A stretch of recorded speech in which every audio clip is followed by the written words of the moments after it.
Hi everyone, it's Nicole from Plans of Blossom.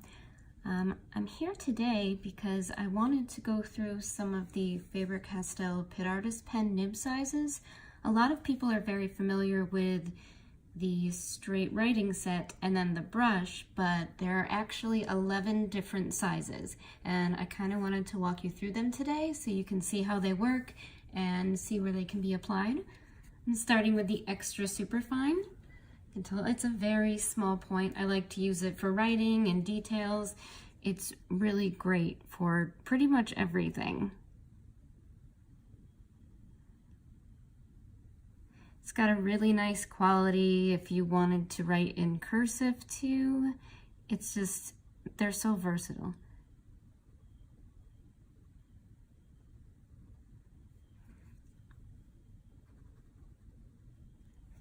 Then next I have the Superfine, which is my favorite pen. I use it for everything. You can see here. It's a little bigger. I love it for drawing and writing. This is the main pen that I use in my bullet journal. It's very versatile across the board. I even have one in my purse, and that's the pen that I use all the time. Just for on the go. I use it in birthday cards, I use it to write my checks, everything you can think of. Next is, one step up, is Fine.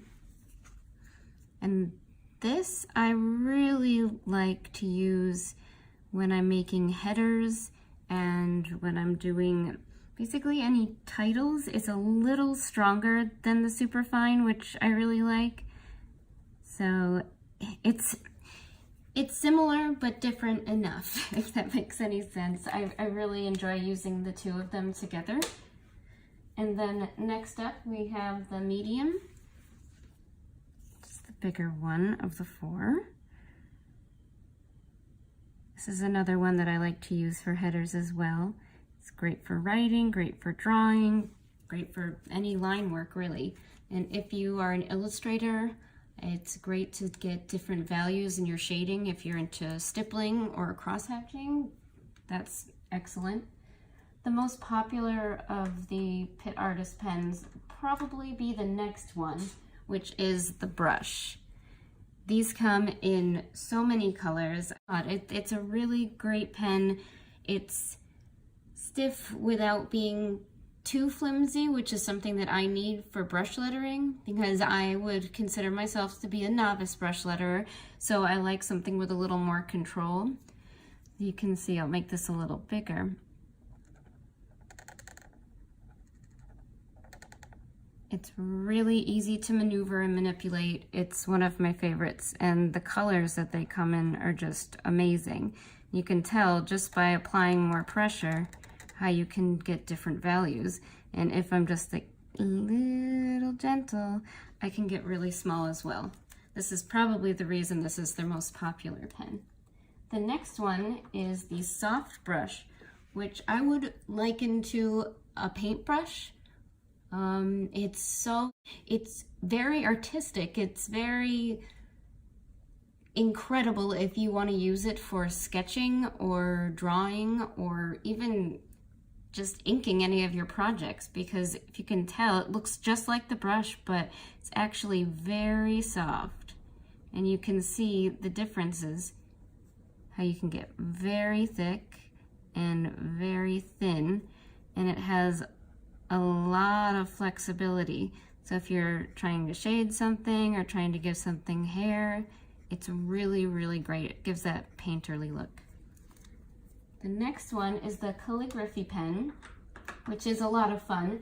I'm currently learning how to do calligraphy, so bear with me. But I do like using this for drawing because it's very, very steady. I feel like I can get two different value lines without any problems. So you can see if you go up, it's skinny, and if you push it down, it's wider, which is really, really great, and that's the look that you would like for the calligraphy. But it's definitely so much fun, and I really do like this as opposed to the fountain calligraphy pens like this, just because it seems to be evenly spread with the ink across the board. And if you want something for calligraphy or even for any sort of drawing, you can go with the soft chisel, which it looks like it would be a calligraphy pen. It's on a bit of an angle, but it's really amazing for sketching and illustrating. And it's the same thing as the soft brush. It's very flexible, so you can go up at this value, but if you press harder, you can see that it gets thicker. And it's the same thing. And one thing I do have to say, I don't know if you can see that here, the India ink used in these pens is phenomenal. It almost gives like a watercolor, but like maybe a gouache even. It's just so incredible. The next we have is another favorite of mine. It's the 1.5 bullet nib. This one's great. I like to write in cursive with this, so it's a little thicker. If I'm putting a really thick header and I don't feel like widening my lines, I can just grab this, which is great. You can see that. Gives you a lot of control. It's fantastic. And the next one is a bunch of fun. It's the big guy, it's the big brush. These come in a bunch of colors as well. This is the black one. And just like the small brush, you can really get different thicknesses depending on the angle at which you hold it and the pressure that you use. And the ink is super rich and it doesn't bleed. It's just, I can't say enough about these pens. Myself, I'm just a big fan. Then there's actually one more, which is a newer one, and a lot of people don't know about it yet. So I wanted to do something special for this on black paper. This is the big bullet. I happen to have a black notebook, so I can show you how wonderful this is.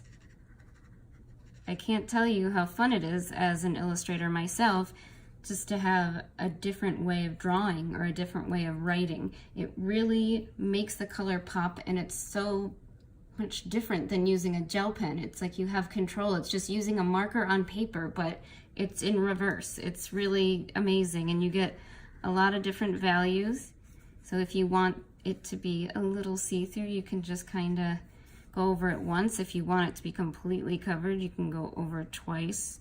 The coverage is really impressive. I mean, all of us know out there that white ink is very tricky, but I'm a big fan of this as well.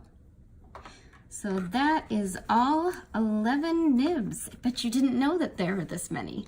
Read through. If you have any questions, reach out to Faber Castell USA or me, Nicole, at Plants That Blossom. Thank you.